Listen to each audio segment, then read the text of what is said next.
sekali Bunda, kita juga harus paham Betul. masa-masa mereka ya Bun. Iya. Insya Allah Bunda luar biasa untuk yang pertama ini tentang masa remaja dan pubertas ya Bun.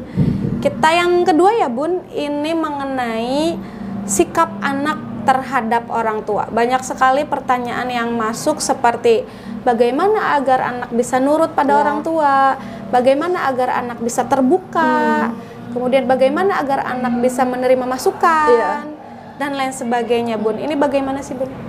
Oke, sebenarnya gini, inti dari semuanya adalah komunikasi tentunya. Cuman mungkin masalahnya secara praktis komunikasi apa yang harus dilakukan kan, agar misalnya ketika kita ngasih tahu anak kita mau nurut gitu, anak kita mau menerima masukan kita.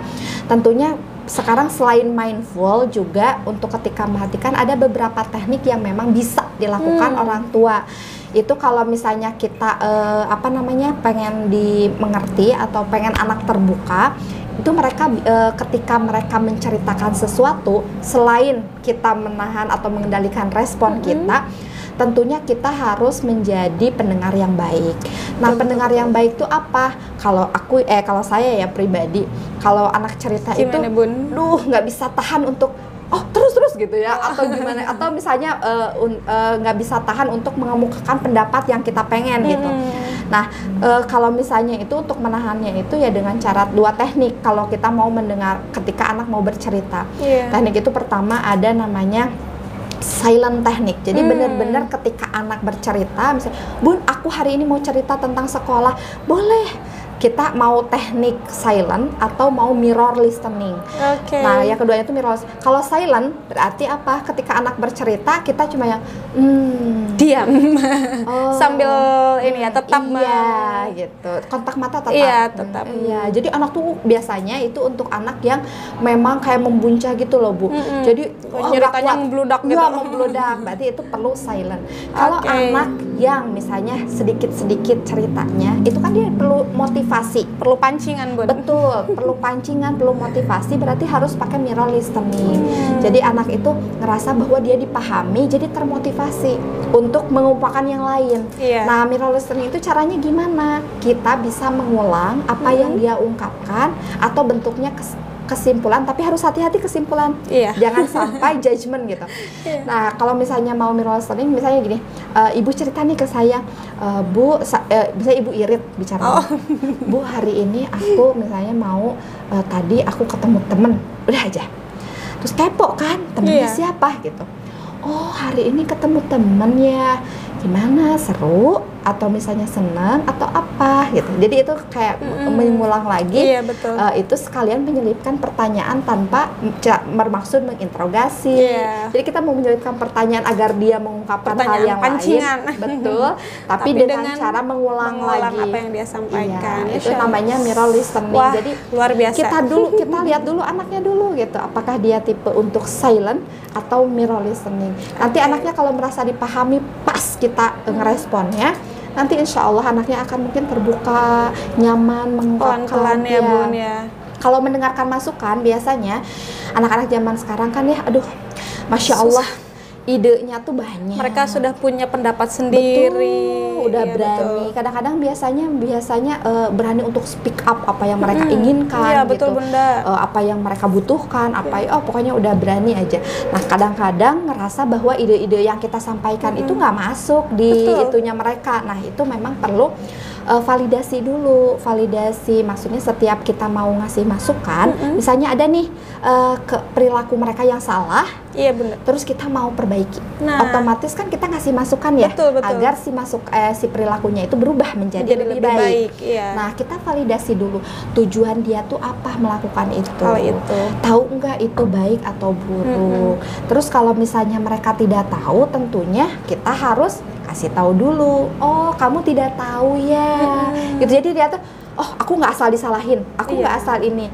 Nah kalau mereka udah merasa aku dipahami oleh orang tua, aku merasa oh iya ternyata aku tuh salahnya di sini, kita kasih masukan pun akan insya Allah akan diterima, akan masuk. Nah itu ya Bun, Masya Allah, agar masukan kita bisa diterima oleh anak ya Bun, kita lakukan dulu validasi. Nggak harus yang langsung judge, kamu salah, seharusnya kamu begini. Akan diterima tidak Bun? Ya merasa langsung gitu ya, langsung kayak ngeblok gitu. Ya udahlah langsung bertolak belakang. Iya betul-betul. Oh iya begitu ya Bunda. Insya Allah luar biasa. Bunda, kemudian gini ya Bun, ada beberapa cerita bahwa saya suka dibanding-bandingkan dengan teman-teman yang lain. Tapi sebagai seorang ibu gitu, saya mengerti sepertinya bundanya bukan bermaksud membandingkan, tapi lebih ingin memberi motivasi. Gitu ya? Namun apa yang salah ya, kemasan bahasa atau apa gitu, misalnya, sehingga anaknya dapatnya misalkan ayo dong hafalin lagi juz 30-nya, tuh teman-teman kamu sudah mau juz 29.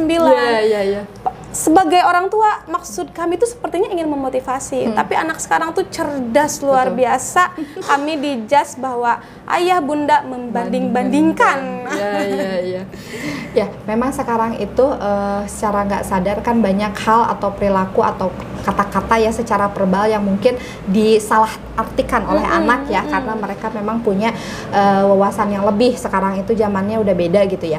Nah kalau misalnya mungkin katanya kalau untuk memotivasi agar dia lebih itu, memang hindari kata-kata tuh lihat tuh misalnya tuh anak atau teman kamu mah biasanya memang kayak gitu, atau misalnya kita lagi gemes, masa kamu nggak bisa, itu aja bisa gitu. Nah kayak gitu ya, kadang-kadang suka nggak sadar gitu ya, karena memang naluri orang tua tuh ada yang terbaik, keinginan terbaik buat anak, tapi memang untuk beberapa anak yang nggak terima atau apa mungkin akan jadi hambatan buat merekanya juga. Mungkin akan bisa diganti dengan kata-kata motivasi, misalnya anak kita tertinggal nih hafalan atau kemampuan membaca atau kemampuan berhitung dan sebagainya. Nah ketika kita memotivasi di rumah, bisa diganti dengan kata-kata misalnya, nah kamu sudah sampai mana nih belajarnya atau menghafalnya, misalnya juz berapa, misalnya oh saya sampai juz 28 misalnya. Wah, kasih apresiasi dulu, selalu harus kasih apresiasi dulu bahwa usaha yang dia sudah lakukan itu sudah baik. Masya Allah, anak bunda hebat, kamu sudah sampai segini. Terus bundanya dengarkan, wah semua anak, dia doang yang anak-anak dia doang misalnya yang sampai 28, ternyata yang lainnya udah 30. Apresiasi dulu. Masya Allah, anak bunda hebat, sudah berusaha, sudah sampai sejauh ini. Ada hambatan tidak? Apa yang merasa kesulitan tidak? Tanyakan dulu, apakah dia tuh merasa kesulitan, kenapa kok dia satu-satunya yang sampai 28, kenapa yang lain 30 sudah selesai. Nah kita harus tanyakan dulu apa kesulitannya. Nah kamu hebat sekali sampai 28, ada kesulitan gak sejauh ini? Ketika kamu berusaha menghafal sampai 28, ketika sudah ditanyakan kesulitannya, misalnya dia nggak, biasa aja misalnya tuh, oh alhamdulillah kalau kamu tidak menghadapi kesulitan, bagaimana dengan yang lain misalnya. Jadi kayak gitu. Jadi kita harus bentuk pertanyaan, teman-teman yang lain apakah sama dengan kamu, tidak mengalami kehambatan? Masya Allah ya, hebat anak sekelas misalnya kayak gitu. Jadi kita tuh perlu mengungkapkannya dengan cara pertanyaan gitu. Jadi betul, jadi dia langsung itu, oh teman-teman yang lain 30, wah Masya Allah, teman-temannya kakak hebat juga seperti kakak misalnya tuh kayak gitu. Jadi harus teman-teman kakak juga ternyata hebat, udah sampai 30 juz. Ayo lebih semangat lagi, mau bunda bantu cara menghafalnya atau apa biar sama seperti teman-teman. Anak-anak butuh sekali kata-kata itu, butuh sekali fasilitas itu bunda. Jadi gitu ya, ayo mau apa yang perlu bunda bantu, perlu bunda dampingi agar kakak sama nih sama yang lain 30, yuk semangat gitu. Jadi dia nanti merasa ditawari, bukan merasa kamu kok beda gitu, masa nggak bisa gitu. Dan anak-anak sekarang cerdas ya bun, langsung aku dibandingkan sama bunda aku nggak suka sama bunda. Wah itu saya langsung bingung, sedih, saya harus bagaimana ya. Pasti pada tujuannya baik ya bu. Ya bunda, Masya Allah ya, sikap anak terhadap orang tua itu memang dari semuanya sih saya lihat kuncinya komunikasi yang baik ya bun. kita juga harus meluangkan waktu untuk anak-anak Bunda. Betul. Luar biasa. Cuman memang ada beberapa hal kalau setiap parenting atau ada kasih saran tuh, saya tuh kadang ada keluarga yang memang di awalnya tuh nggak kayak gini komunikasinya. Kadang mereka tuh, kok saya bingung ya, saya kan nggak kayak gini. Jadi awkward gitu. Jadi jadi namanya tuh jadi nggak enak. Soalnya tiba-tiba saya harus ngomong lembut misalnya, atau cara bicaranya harus berbeda dengan biasanya. Gimana ya cara menjalin komunikasi? Apa-apa kan beda-beda ya tiap keluarga. Pokoknya cari komunikasi yang ternyaman. Entah itu, misalnya kata-katanya emang biasa sama anak tuh nggak selembut saya, atau misalnya nggak setertata itu, nggak apa-apa. Yang santai. Tapi gitu. tujuannya adalah harus validasi dulu perasaannya, tujuannya kemana, hambatan mereka apa, jangan langsung kamu kok nggak bisa, yang lain bisa gitu. Daripada bertanya gitu, mending tanya hambatannya gitu. Nggak harus lemah lembut kayak misalnya saya atau kayak yang lain gitu. Tapi kamu ada hambatan tidak?